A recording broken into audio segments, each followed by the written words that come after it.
충성! 안녕하십니까, 유파연수의 이승규입니다. 자, 오늘 뭘 할 거냐라고 주제를 말하기 전에 잠깐 이 기사를 보실게요. AMD 프레임 생성 기술 AFMF 모든 DX11, DX12 타이틀과 RX 6000 시리즈 지원 업데이트.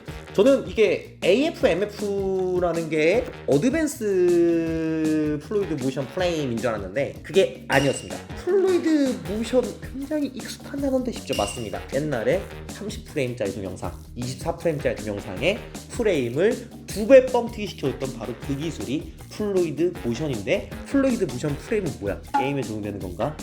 자, 이 기사를 보고 너무 해보고 싶어서 스주 형한테 부탁을 좀 했어요. 형, RX 7800 XT 정도 되는 거 하나 가져와줘. 했더니 이 형이 EM텍에서 밀려왔습니다. 482는 EM텍에서 통하죠. 그것도 아주 새끈한 걸 밀려왔어요. 와우, 얘가 다른 건 모르겠는데 진짜 사파이어는 예쁘게는 만듭니다. 진짜로 해당 기능이 있는지 없는지를 갖다가 확인을 해봤습니다. 실제로 제가 궁금하지 않습니까? 1. 정말로 모든 게임에 적용이 되는가? 두 번째로 얼마만큼 성능 향상이 있는가? 이 두 가지가 저한테 굉장히 궁금했습니다. 플루이드 모션 이 프레임 기능 뭐예요? 결국에는 FSR3라고 해가지고, FSR이라고 하면은 바로 DLSS3와 거의 마찬가지로 프레임 보관 기술입니다. FSR3를 적용한 것과 거의 흡사한 기술을 할 수가 있고, FSR 3.0을 갖다가 지원하는 게임 리스트가 있죠. 마치 AMD랑 인텔은 서로 비슷한 기술을 많이 만들듯 실제로 엔비디아랑 AMD도 서로 비슷한 기술을 많이 만드는데, 야, 이건 단련되잖아. 신기하지 않아요? 그래서 제가 한번 오늘 시도를 해보는 대상이 된다. 뭐야? 바로 이 FSR 3X를 지원하는 게임을 제외하고서 한번 테스트를 해보겠다. 해당 기술을 키려면은 어떤 제약 조건이 있냐? 첫 번째로 전차면이어야 되고, 두 번째로 단일 모니터여야 됩니다. 그래서 어떻게 했냐? 지금 이 화면은 HDMI 분배기로 해가지고 하나는 캡처를 하고 하나는 일반 모니터 연결을 한, 그걸 갖다가 이제 빼와가지고 다시 HDMI 캡처 카드를 연결을 한, 그래서 뽑아낸 영상 소스고요. 가장 궁금했던 거는 역시 PVP 게임 중에서 요즘 그나마 프레임이 중요한 게임이 이제 발로란트가 있겠죠. 여기 오른쪽에 있는 거는 FPS 같은 경우에는 라데온에서 제공하는 오버레이 기능에서 나오는 프레임이고요. 왼쪽에 있는 거는 MSI 애프터버너에 있는 리바 튜너의 기능에 있는 기능입니다. 여기서는 170프레임 나오는데 여기서는 338프레임 나오네? 맞아요. 제가 볼 때 이 기능은 게임에서 나오는 프레임을 그래픽카드 단계에서 출력하기 전에 후킹 비슷한 걸 해가지고 프레임을 갖다가 2배로 강조 늘려가지고 모니터에 뿌려주는 그런 기능인 것 같아요. 그래서 AMD에 표시해주는 여기 오른쪽 이 숫자 같은 경우에는 정상적으로 인간의 눈이 인식하는 게 나오지만, 여기 왼쪽에 있는 이 리바 튜너 같은 경우에는 다른 프레임을 표시한다는 거죠. 이게 거의 정확하게 2배 차이가 나더라. 좀 화면 자글자글한 건 제가 비트레이트를 갖다 잘못해서 했어요. 실제로 게임을 할 때는 이렇게까지 노이즈가 끼지 않습니다. 이제 보시게 되면은 실질적으로 이제 프레임이 180프레임, 190프레임 나오고, 이거는 350프레임인데 좀 이상하죠. 발로란트가 이거밖에 성능이 안 좋은 그런 종류의 그래픽카드가 아닌데 싶잖아요. 네, 맞습니다. 발로란트 같은 경우에는 그렇게까지 효과가 좋지 않은 게임 중에 하나였습니다. 실제로 켰을 때 프레임이 2배긴 2배가 되는데 기존 프레임은 낮아. 왜 그럴까? 차후에 리그 오브 레전드를 설명하면서 설명해 드리도록 하겠습니다.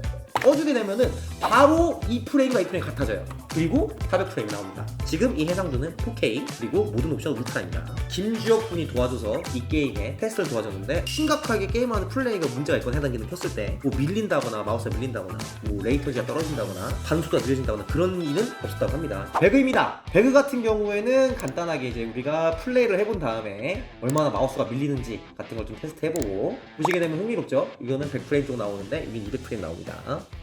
그런데 배틀그라운드는 발로란트랑 조금 다르게 거북임이 아주 미세하게 느껴졌다. 실제로 적용한 거를 엄정하게 보기 위해서 리플레이로 한번 봤습니다. 해당 기능을 킨 상태에서 리플레이 보게 되면은 146프레임 나오는데 여기서 300프레임 나오죠. 배틀그라운드가 개발된 지가 좀 된 게임이라서 DLSS라든가 이런 걸 전혀 지원하지 않음에도 불구하고 이렇게 프레임 보관을 통해서 프레임을 극단적으로 끌어올릴 수가 있는 게 굉장히 재밌는 지점인 것 같습니다.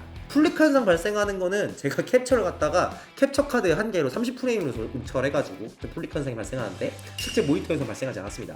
껐을 때 이제 바닥 쪽을 볼 때 프레임이 아까보다 30 정도 올라갔어요. 그 대신 실제 사용자가 볼 때는 175프레임으로 약간 떨어지는, 일반적으로 이제 리바 튜너가 인식하기에는 해당 기능을 껐을 때가 오히려 성능이 좀 잘 나오는데 실제로 사용자가 보는 프레임은 기능을 켰을 때 조금 더 잘 나오는 그런 부분이 있는데, 근데 배틀그라운드 같은 경우에는 약간의 마우스 밀림이라던가 끊김이라던가 뭐 고보기만 그렇게 있어가지고 오히려 게임할 때는 그렇게 쾌적하지 않았다고 하네요. 발로란트랑 다르게 이런 좀 문제가 있었다라고 합니다. 디아4 DLSS 3를 지원하는 대표적인 게임이죠. 자, 매우 높음을 하고 한번 테스트를 진행해봅시다. 자, 시작할 때는 지금 60프레임 정도에서 실제 사용자가 보여지는 거는 130프레임 정도 나오죠. 디아블로4 같은 경우에 저희가 사냥 같은 걸 갖다가 검증해본 건 아닌데 뭐 마우스 밀림이라던가 끊김이라던가 화면 지연은 전혀 없었고 이렇게 정확하게 2배 뻥튀가 되는 모습을 볼 수가 있었습니다. 아까 배틀그라운드 다르게 디아블로4에서는 아무 문제가 없었다. 빼단계는 껐을 때 한 10프레임 상승하네요. 상승하지만 보여지는 프레임은 2배 뻥튀가 안 되죠. 프레임 구한 기능이 있습니다. 이거 같은 경우에는 마우스 밀림도 끊김도 딱히 없었다. 나는 쾌적하게 즐길 수가 있었다. 그리고 가장 적용이 잘 됐던 게임, 니드 포 스피드 언바운드. 이거는 제가 어느 정도 캠페인을 진행해 놓은 상태입니다. 도로 주행을 할 거고요. 페인트가 편하기 때문에 그래픽 모드를 울트라 바꾸고 지금 AMD 플루이드 모션 프레임을 켜놓은 상태. 60 나오는데 여기는 118. 실제로 아무런 끊김이나 밀림이 없이 굉장히 잘 적용이 됐다고 합니다. 실제로 영상이 자글거리는 건 한 번 더 말씀드리지만 제가 캡처할 때 비트레이트를 너무 낮게 생각했습니다. 게임할 때는 전혀 자글거리지 않았다. 70프레임. 거의 디아블로랑 비슷한 종류의 성적이 나오네요. CPU는 5800X3입니다. 이 게임 같은 경우에는 진짜로 킨지 안 킨지를 갖다가 조작상으로는 전혀 알 수가 없었다. 자, 마지막으로 롤입니다. 저는 솔직히 롤 키기 전에 롤 한 400프레임 나올 텐데 800프레임 롤 가능하냐 이게 궁금했었는데, 딱 프레임이 200프레임에서 딱 고정되고 여기서 400프레임 나오는 게 아까 발로란트랑 굉장히 비슷한 양상이더라고요. 그래서 아무래도 이 기능은 가설 1, 400프레임 이상은 내주지 않는다. 마치 수직 동기가 켜진 것처럼 프레임을 갖다 고정시켜버린다. 두 번째 가설로는 라이엇 게임에서는 400프레임이 한계다 이렇게 볼 수도 있겠네요. 왜냐면은 아까 발로란트도 롤도 둘 다 라이엇 게임이었기 때문이죠. 뭐 세 번째 가설 억지로 하게 되면은 이걸 플루이드 모션을 켜가지고 하면은 프레임 보관 기능을 쓰기 때문에 그래픽카드의 부하가 이제 딱 400프레임까지밖에 이제 감당을 못하는, 그러니까 200프레임에 가운데 사이에 200개를 껴넣어가지고 400프레임 만드는 게 거의 그래픽카드에 한계치에 근접했기 때문에 더 이상 안 나온다. 이런 종류의 가설도 있을 수가 있겠고요. 좌우가 어떻게 나온다? 200프레임에 420프레임 정도가 나오네요.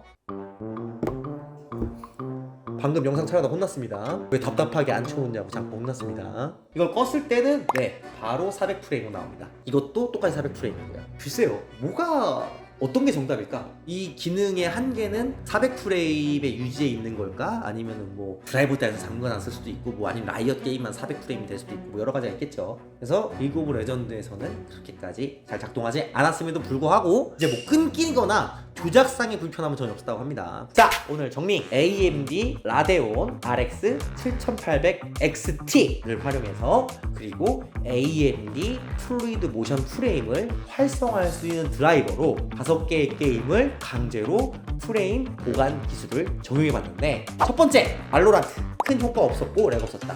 두 번째 배그 효과는 굉장히 컸으나 게임할 때 약간의 지장이 있었다. 세 번째 디아블로 굉장히 효과가 있었고 게임할 때 지장도 없었다. 네 번째 미드 스피드 게임할 때 굉장히 효과가 좋았고 지장이 없었다. 다섯 번째 롤 게임할 때 별 지장이 없었으나 성능 향상 효과가 없었다. 이렇게 구분을 할 수가 있을 것 같습니다. 굉장히 흥미로운 기능이고, 이 기능의 가장 큰 장점은 첫 번째로 RX 6000번대, 제가 지금 집에 쓰고 있는 RX 6800 같은 경우가 엔비디아의 3000번대를 버린 DLSS 3를 할 때는 3000번대가 4000번대면 되죠. 그런 선택을 마치 우리는 안 그런다는 듯이 그 직전 세대도 지원하는 모습이 저는 첫 번째로 감동이었고요. 두 번째로 모든 게임에 강제 적용을 할 수가 있다는 점이 저는 굉장히 만족했어요. 그렇게 된 거예요. 레거시 게임들까지 다 되고 이제 이런 것들을 보게 되면은 게임사가 굳이 이 기능을 신경 쓰지 않아도 된다는 거지. 개발을 할 때. 그럼 개발 비용도 저렴해질 수가 있는 것이고, 그리고 어떤 타이틀이 독점작이니 뭐니 이렇게까지 막 입 아프게 떠들지 않아도 되는 것이고, 이 기능이 되는지 안 되는지 리스트업을 할 필요도 없는 것이고. 그리고 제가 알기로는 DLSS 3 스타필드 같은 경우에는 DLSS 3 기능을 활성화시키는 모드가 돈 받고 판매하는 것까지 알고 있습니다.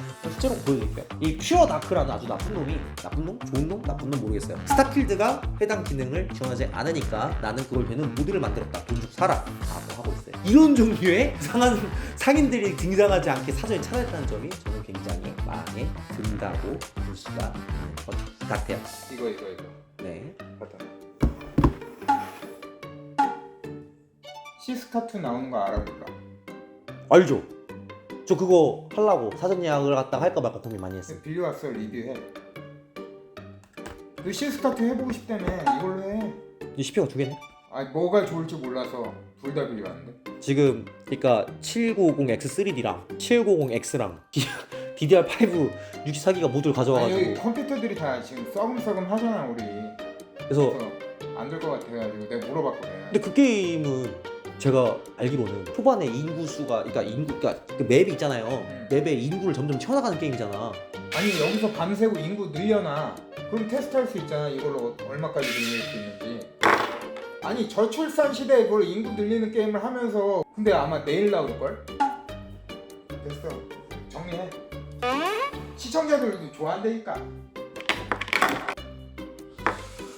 네, 어마어마한 선물을 받았습니다. 그렇게 해서 다음 영상, 선물 아니야. 반납해야 돼. 선물이라는 건 리뷰할 거리를 줬다. 예, 그게 큰 선물인 것 아이 같습니다. 그렇게 생각해줘서 고맙네. 아, 예. 해서 용팔련소 최초로 차의 리뷰까지 친절하게 해주신 우리 수주 형님께 큰 감사드리고요. 이렇게 해서 오늘 무슨 기능이, 여러분 정말 감사하고요. 다음 영상 아마 시스카2로 돌아올 것 같습니다. 시스카2 과연 이거 딱 느끼는 게 있는데 3D가 좋을까 안 좋을까 첫 번째, 그 다음에 이거 코어 하나씩 죽이면서 그리고 램 하나 빼면서 몇 기가 램까지 될까, 뭐 이런 것들을 같이 해보면 굉장히 좋을 것 같습니다. 감사합니다. 용팔련소의 이승기였습니다. 준석!